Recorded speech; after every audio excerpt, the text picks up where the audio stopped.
From CGTN headquarters in Beijing, this is The Hub with Wang Guan. Hello and welcome to The Hub. I'm Wang Guan in Beijing. The Munich Security Conference kicked off yesterday as Western politicians raised the prospect of conflict amidst the tensions between Moscow and Kiev.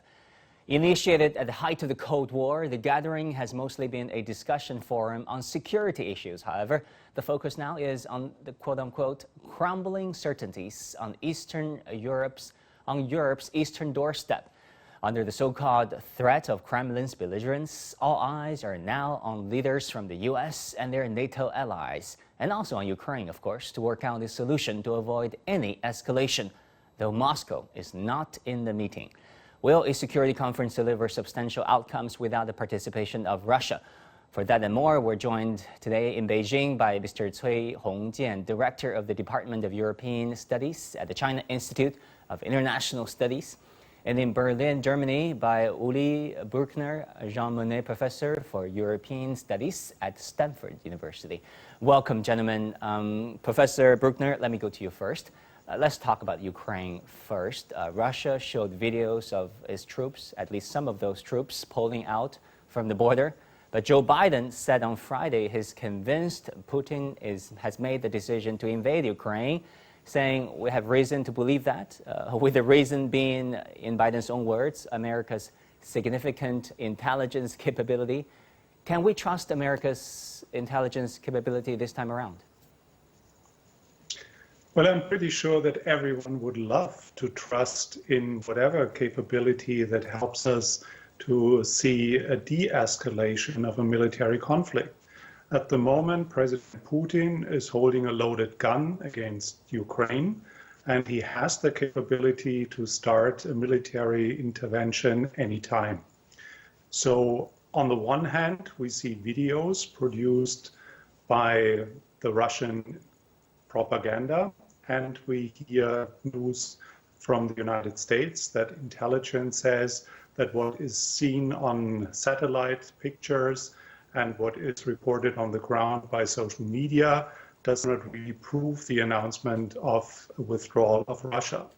So what we see is a propaganda war in which two sides present their narrative, and this is part of the hybrid warfare. Okay, there are many theories about Joe Biden's certainty of a Russian invasion. Former U.S. Congresswoman Tulsi Gabbard said on Fox News earlier that the Biden administration wants Russia to invade Ukraine. And I repeat, she said Biden wants Russia to invade Ukraine. And here's what he said actually. Listen. They actually want Russia to invade Ukraine. Why would they? Because number one, it gives the Biden administration a clear excuse to go and levy draconian sanctions, which are a modern-day siege against Russia and the Russian people. And number two, it cements this Cold War in place. The military-industrial complex is the one that benefits from this. And who pays the price? The American people pay the price. The Ukrainian people pay the price. The Russian people pay the price. Director Cui, what are your thoughts? What's your reaction? Indeed, I think that from the purpose of Biden administration, certainly, once there are some tensions between United States and Russia, will be an interest of Biden administration. As we know, not only because of the domestic challenges for Biden administration. So far as we know, still coronavirus, COVID-19, very, very serious situation here, and also how about the economy? Still, I think Americans still facing a very, very big challenge and economic recovery. And the third is how about the Biden to show some maybe robust commitment to the, especially the republics. As we know so far, still very fragile, balance between a democratic and also the republic. So once the a stronger, or tougher, attitude towards the Russia or any other, rivals, certainly it will give some more support from a public opinion, perhaps in United States, and also besides the domestic facts, and also there are some maybe so-called global strategy consideration, especially to have more tensions between Russia and the European countries. It will give some more dynamic for European countries to follow up United States, especially once there are some more issues, more crises surrounding or related Ukraine. It will be, in the interest of the United States to have more solidarity allies, not only in the frame of NATO and also in the name of the transatlantic ties at large. Right. On the war of information, the Russian Foreign Ministry spokesperson Maria Zakharova was being sarcastic at the slightest possibility of an invasion. She wrote this earlier on her social media account, saying that I'd like to request U.S. and British disinformation, Bloomberg, the New York Times, and the Sun media outlets to publish the schedule for our upcoming invasions for the year. I'd like to plan my vacation.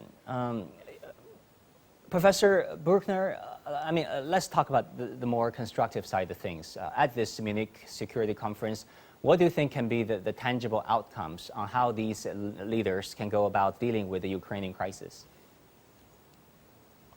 But it is very clear that there is no military solution in whatever form. And regarding the previous quote, I think it's utterly nonsense to believe that there is any interest in the Biden administration to have any motivation to go to war. It was clear from the start that NATO will not be fighting in Ukraine, no matter what happens there. So no one will cross lines and fight from the NATO side. And NATO is neither willing nor able to start military engagement, except that it is a collective security alliance and it protects NATO members. Ukraine is not a NATO member.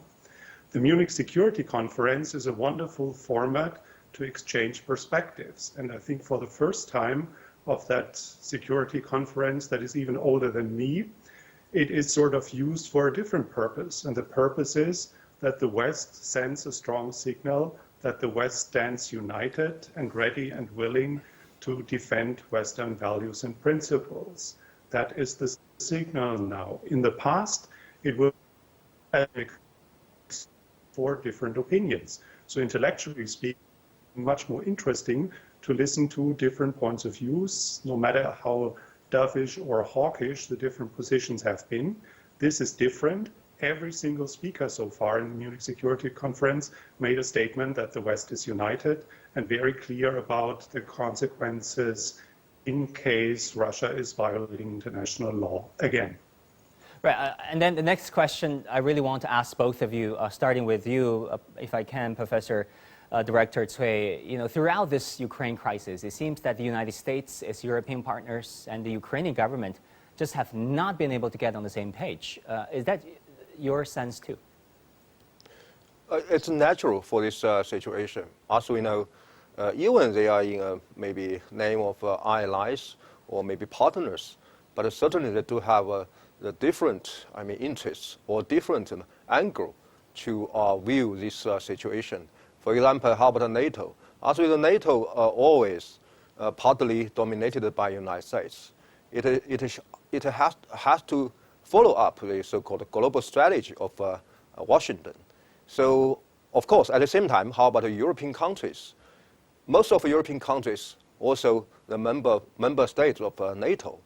But as we know, because there is more and more tension between Russia and NATO, which means that there will be a battlefield in Europe. So it will directly damage the interests of European countries and their own security. Regarding also the Ukraine, as we know, yes, Ukraine so far is not a member of NATO, but the government tried to be part of the NATO. So now the question for Ukraine is, how could Ukraine to deal with this complicated situation? Even now, as we know, American government and also NATO still, stop any kind of a possibility of Ukraine to be part of NATO immediately. So I think certainly it looks like they share some common interests, but on the other side, they do have big divergences. Exactly. Professor Brueckner, what is your sense? Well, it's not on the agenda that Ukraine will join any of the Western organizations. It is flirting with the idea of joining the European Union, but the requirements to join the European Union are very high. You have to be a Western-type democracy, you have to have a market economy that matches the single market, and you have to implement every single piece of law that is part of the acquis communautaire, the legal body of the European Union. And the same goes for NATO membership. No one shows an appetite to merge NATO anytime soon. German Chancellor Scholz was even joking about whether Putin and he will ever experience anything that moves in that direction, although he cannot predict how long Putin will stay in office, but he will certainly not witness any movement in that direction. So there is no plan of NATO to enlarge, and there is no threat towards Russia. And Russia tries to convince the world that it is threatened and that Ukraine is on the doorstep of joining NATO. This is not the case. All right, one last issue about the transatlantic relationship. Joe Biden said explicitly upon assuming office that America is back. America is bringing the transatlantic alliance back on track. He said nearly a year ago that the partnership between Washington and Brussels, in his view, is and must remain the cornerstone of Western democracy in the 21st century. A year on, how much has this been achieved, in your opinion, Professor Cui? I think to some degree, President Biden is right to say that America is back. But now the question is, in which way? As we know, since last year, even at the very beginning of last year, there are some, more welcome from European countries towards a kind of American back in the name of Biden administration, especially comparing with Trump administration. But in the second half of last year, we can witness the very, very, big failure of so-called retreat from Afghanistan. I think it shocked a lot to European countries, those American allies, especially they're still not so, convinced by so-called the winning of United States to be, how to say, a leader of the Western world, especially how could the American to invest enough to help Europe and even to, provide the security or provide the guard to Europe. And so far, I think even during the Ukrainian crisis, we can find out on some time, right. Yes, European countries have to, follow up American. But on the other side, they have to try to find out more way to insist a kind of a strategic autonomy of European in the European interest. Strategic autonomy has been indeed the key word. I'm afraid I have to cut you there, Professor Cui. That's all the time we have. Director Cui Hongjian and Professor Ulrich Brueckner. Sorry, Professor Brueckner, I would have liked to pick your mind more, but that's all the time we have for this moment. Come back again soon. Thank you both very much. You've been watching The Hub. In the next part, I will be talking to Anna Shcherbakova, champion of the Beijing Winter Olympics women's figure skating. Stay tuned. Welcome back. Let's now turn to the Beijing Winter Olympics, where Anna Shcherbakova won gold, scoring a 255.95 with 2 stunning quad flips. Her elegance and mettle enchanted millions and reignited public interest in figure skating. Before her outstanding performance, I talked to this 17-year-old to get her sense of the ongoing Beijing Winter Olympics. Watch. Hi, Anna. Welcome to The Hub on CGTN. Great to have you with us. Thank you. You became the first woman in 2019 to land 2 successful quad lutz in a program. Not even top male athletes can easily do that. Can you explain to our viewers who might not be familiar with this move with skating, how difficult is it to land a successful quadruple lutz? Первый раз у меня получилось это сделать на этапе Гран-при. I remember the first time I did the quadruple loose jump was at the ISU Grand Prix of figure skating in Las Vegas. which was my first season in adult skating. I remember exactly how I felt after the free skating program, and it was probably one of the most memorable events for me.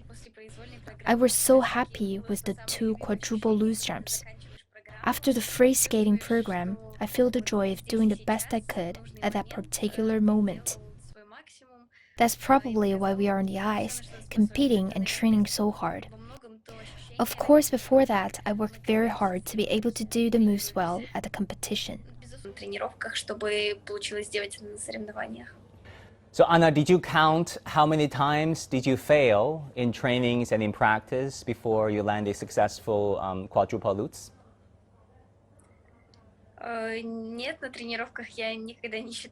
When training, I never count my unsuccessful attempts or the number of successful ones.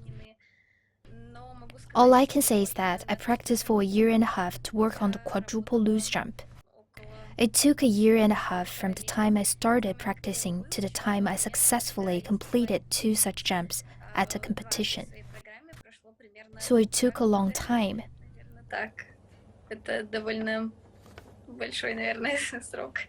So what did the idea of doing quadruple lutz first come to you? Are you motivated by the idea of becoming the first woman to do that? Or was there a point where you tell yourself, maybe I can get this?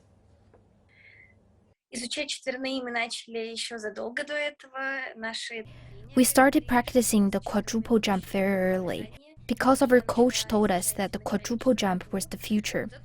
I started with the quadruple toe loop.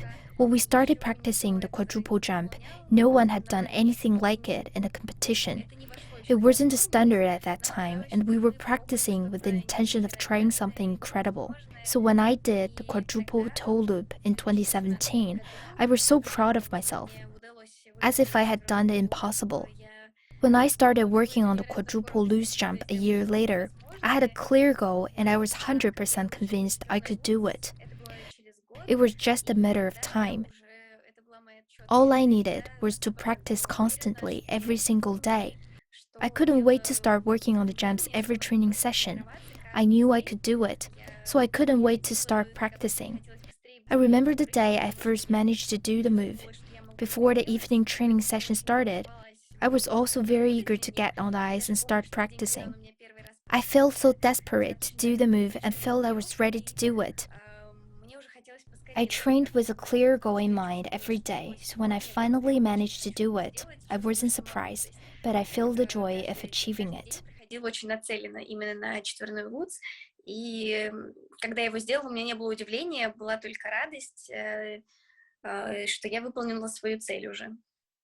So Anna, would you say this is more raw talent, or does it have to do with hard work and repetition? Я думаю, что в любом спорте очень важно много трудиться. I believe that every discipline requires hard work, but talent is also essential. Talent can be the ability to jump. It can also be the ability to flip or just good body coordination. For figure skating, body coordination is very important, especially when doing flips one after the other. So having a certain amount of talent is important. But without hard work, no athlete can achieve great results. That's why we have been training every day since we were young. I think that success is mainly the result of efforts. Поэтому, безусловно, это, наверное, больше результат тренировок. Anna, I saw some Bing Dun Dun pillows behind you, right? I assume you're at the athletes' village. How's life at the village treating you? How do you like Beijing, China so far? В Олимпийской деревне все очень уютно, у нас очень хорошие номера. The Winter Olympic Village is very comfortable and the rooms are perfect. Everyone has a Bing Dun Dun pillow, but it actually can be unfolded into a blanket, which is a very nice trick. There's a nice atmosphere in the village. We often go for a walk and it's beautiful and comfortable environment. I really enjoy it. You know, we also have a Winter Olympic skate shop in the Olympic Village. And Bing Dun Dun were sold out on the first day. Now there's a limited supply at a set time every day, and athletes have to queue up in advance to get one. Every person can only buy one mascot, so it's hard to get one in the Olympic Village. I haven't found the time to queue for one yet, as the training is very intense. Luckily, I already have a couple of bindundun that were sent from China well before the start of the Winter Olympics. У меня дома уже есть парочка плюшевых биндунь-дуней, которых мне прислали посылкой из Китая еще до начала Олимпийских игр. So you got 600,000 followers on Weibo, right? That's not a small amount, especially thinking about how, when did you sign up, which was not so long ago. Is there anything you want to say to the Chinese viewers, their Chinese fans here? Ни хао. Хотела бы сказать моим поклонникам из Китая огромное спасибо, потому что я даже... I would like to say thank you to my Chinese fans, because I didn't expect to get your support, and I feel so happy. From the first time I came to China to compete, I have warm memories. The huge stuffed bear I brought home from China stays in my room, and every time I see it, I'm reminded of the warmth of the Chinese fans. I'm also very sorry when I found out the tournament that was scheduled to take place in China this year has been postponed. It was great to receive gifts from the Chinese fans this season, including the mascot for the Winter Olympics. Their support has given me strength. I'm also very happy to be in Beijing for this Winter Olympics. Thank you for all your support. Поэтому спасибо огромное за вашу поддержку. Сессия. Okay, Anna, Japanese figure skater Yuzuru Hanyu just attempted a quadruple axel. I mean, he almost did it, right? It was as close as anyone could have gotten, though it was not recognized by the international regulatory body. As a fellow figure skater, what do you think of Hanyu? Юзуру Ханью — это легенда фигурного катания, безусловно, и Yuzuru Hanyu is undoubtedly a legend in the world of figure skating. He has reached unparalleled heights. As a person, he's equally unparalleled. I couldn't believe it when I saw him in person. Every second of watching him on the ice is unforgettable experiences. To this day, he's still pushing the sport forward. He has his own goals, which is a reflection of his own character. The 4A goal he set for himself was remarkable. He performed his 3A very easily. I felt it was highly possible for him to pull off 4A. My teammates and I even made a point to watch him train before the game and saw him come very close on several attempts. 4A is a very high standard, and I wish him the best of luck in achieving the goals he has set for himself. Конечно, его четверной аксель — это большая заявка, и очень хочется, чтобы он достиг своей цели. Hanyu said it is more important to get a quadruple axel done this time in Beijing than to get a third gold medal. How do you feel about that spirit?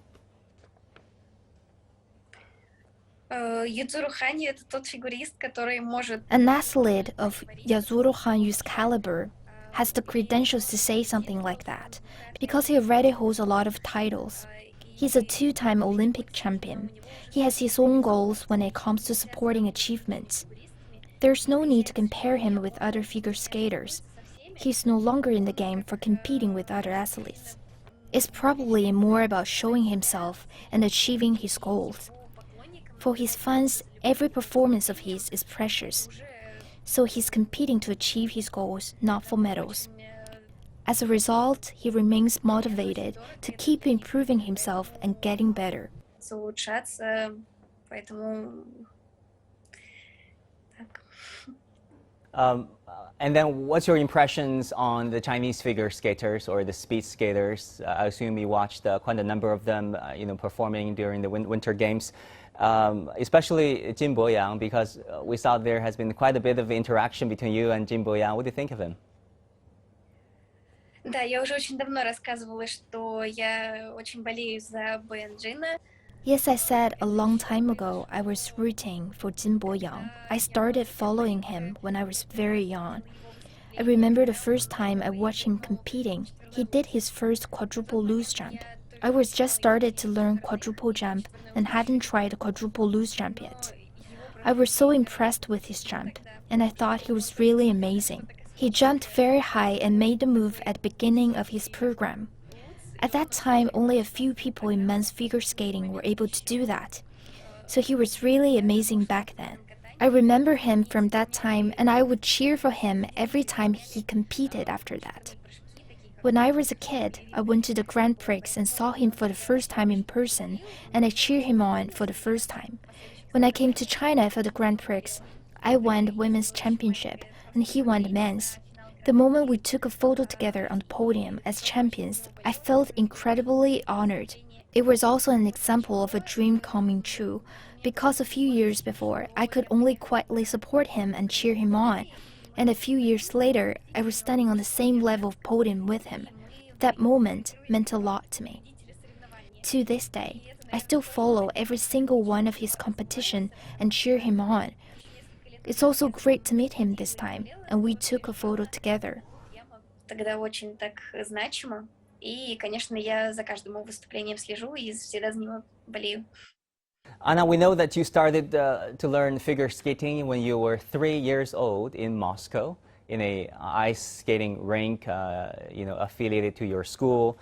And then you're now just, 17 years young, a 3-time Russian national champion and multiple-time world champion already.